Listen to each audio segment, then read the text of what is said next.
Operation ಕಮಲ ಮಾಡಿ ಅಧಿಕಾರಕ್ಕೆ ಬಂದಿರ್ತಕ್ಕಂಥದ್ದು. 2008 ಎಷ್ಟು ಗೆದ್ದಿದ್ರು? 110 ಜನ ಗೆಲ್ಲಿಕ್ಕಾಗಿಲ್ಲ. 2018 ಗೆದ್ದಿದ್ದು ಎಷ್ಟು? 104 ಜನ. 113 ಜನ ಗೆಲ್ಲಿಲ್ಲ ಭಾರತೀಯ ಜನತಾ ಪಕ್ಷ. ಇನ್ನು ಜೆಡಿಎಸ್ ಬಿಡಿ, ಅವರು ಪ್ರತಿ ಶಾಲೆಗೂ ಕೂಡ ಕಡಿಮೆ ಆಗ್ತಾ ಬರ್ತಾ ಇದ್ದಾರೆ. 5 ವರ್ಷಕ್ಕೆ ಕಡಿಮೆ ಆಗ್ತಾ ಬರ್ತಾ ಇದ್ದಾರೆ. ಕಳೆದ ಬಾರಿ ಗೆದ್ದಿದ್ದು 18. ನಾನು ಜನತಾದಳ ಅಧ್ಯಕ್ಷನಾಗಿದ್ದಾಗ ಒಟ್ಟು ಗೆದ್ದಿದ್ದ ಸ್ಥಾನಗಳು 59. ಕುಮಾರಸ್ವಾಮಿ ಎಷ್ಟು ಗೆದ್ದಿದ್ದೀರಿ? ಈಗ ನೀವು ಗೆದ್ದಿರೋದು 18 ಸ್ಥಾನಗಳಲ್ಲಿ ಮಾತ್ರ. ನೀವು ಯಾವ ಕಾರಣಕ್ಕೂ ಕೂಡ ಕರ್ನಾಟಕದಲ್ಲಿ ಮತ್ತೆ ಅಧಿಕಾರಕ್ಕೆ ಬರಲಿಕ್ಕೆ ಸಾಧ್ಯ ಇಲ್ಲ. ನಿಮ್ಮ ಸ್ವಂತ ಶಕ್ತಿ ಮೇಲಂತೂ ಬರಲಿಕ್ಕೆ ಸಾಧ್ಯ ಇಲ್ಲ. ಈಗ ನೀವು ಯಾವಾಗ ವೀಕ್ ಆಗ್ಲಿಕ್ಕೆ ಶುರು ಮಾಡಿದ್ರೆ MLAಗಳು ನಿಮ್ಮನ್ನೆಲ್ಲ ಕೈ ಬಿಡ್ಲಿಕ್ಕೆ ಪ್ರಾರಂಭ ಮಾಡಿದ್ರು, ಜನ ನಿಮ್ಮನ್ನ ಕೈ ಬಿಡ್ಲಿಕ್ಕೆ ಪ್ರಾರಂಭ ಮಾಡಿದ್ರು. ಬಿಜೆಪಿ ಸೇರ್ಕೊಂಡಿದ್ದೀರಿ. ಬಿಜೆಪಿಯಲ್ಲಿ ಸೇರ್ಕೊಂಡಿದ್ದಾರೆ. ಕಳೆದ ಲೋಕಸಭಾ ಚುನಾವಣೆಯಲ್ಲಿ ಎಷ್ಟು ಗೆದ್ರು ಅವರು? 2 ಸ್ಥಾನಗಳಲ್ಲಿ ಮಾತ್ರ. 2 ಸ್ಥಾನಗಳಲ್ಲಿ ಮಾತ್ರ. 17 ಸ್ಥಾನಗಳಲ್ಲಿ ಬಿಜೆಪಿ ಗೆದ್ರು. 17 ಸ್ಥಾನಗಳಲ್ಲಿ ಬಿಜೆಪಿ ಗೆದ್ರು.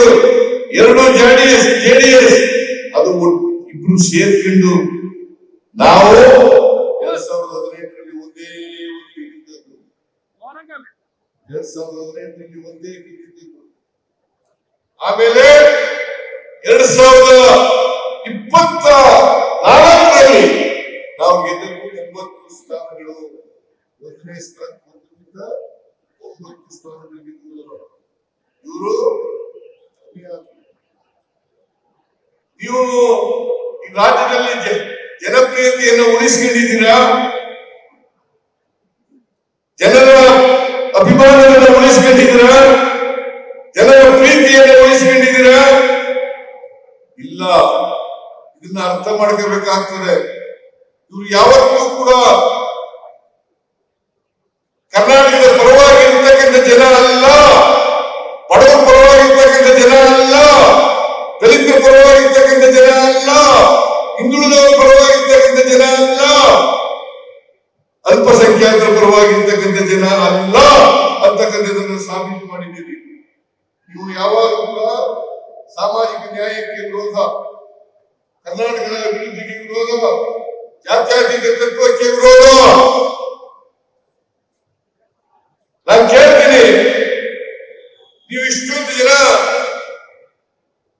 ಲೋಕಸಭೆಯಲ್ಲಿ ಇದ್ದಿರಲ್ಲ, ಕೇಂದ್ರದಲ್ಲಿ ನಿಮ್ಮದೇ ಅಧಿಕಾರ ಇದೆಯಲ್ಲ, ನರೇಂದ್ರ ಮೋದಿ ಅವರು ಪ್ರಧಾನಮಂತ್ರಿ ಆಗಿದ್ದಾರಲ್ಲ, ಕುಮಾರಸ್ವಾಮಿ ಅವರು ಇಂಡಸ್ಟ್ರೀಸ್ ಮಿನಿಸ್ಟರ್ ಆಗಿದ್ದಾರಲ್ಲ, ಕರ್ನಾಟಕದಿಂದ ನಾವು ಕೊಡ್ತಕ್ಕಂಥ ತೆರಿಗೆ 4.5 ಲಕ್ಷ ಕೋಟಿಗೂ ಹೆಚ್ಚು. 4.5 ಲಕ್ಷ ಕೋಟಿಗೂ ಹೆಚ್ಚು. ನಮಗೆ ವಾಪಸ್ ಬರ್ತಕ್ಕಂಥದ್ದು ಎಷ್ಟಪ್ಪ ಅಂತಂದ್ರೆ 65,000 ಕೋಟಿ ರೂಪಾಯಿ ನಮ್ಮಿಂದ ತೆರಿಗೆ ನಾವು ಕೊಡ್ತಕ್ಕಂಥದ್ದು ಕೇಂದ್ರಕ್ಕೆ 4.5 ಲಕ್ಷ ಕೋಟಿ. ನಮಗೆ ಕೇಂದ್ರದಿಂದ ನಮ್ಮ ಪಾಲು ಬರ್ತಕ್ಕಂಥದ್ದು, ತೆರಿಗೆ ಪಾಲು ಬರ್ತಕ್ಕಂಥದ್ದು 65,000 ಕೋಟಿ ರೂಪಾಯಿ. 100 ರೂಪಾಯಿ ಕೊಟ್ಟರೆ ನಾವು ತೆರಿಗೆ ರೂಪದಲ್ಲಿ ನಮಗೆ ವಾಪಸ್ ಬರ್ತಕ್ಕಂಥದ್ದು 15 ರೂಪಾಯಿಗಳು ಮಾತ್ರ. ಇದನ್ನ ಅರ್ಥ ಮಾಡ್ಕೋಬೇಕಲ್ಲ. ಯಾವತ್ತಾದ್ರೂ ಕೂಡ ಜೆಡಿಎಸ್ ನ ಬಿಜೆಪಿಯ ಲೋಕಸಭಾ ಸದಸ್ಯರು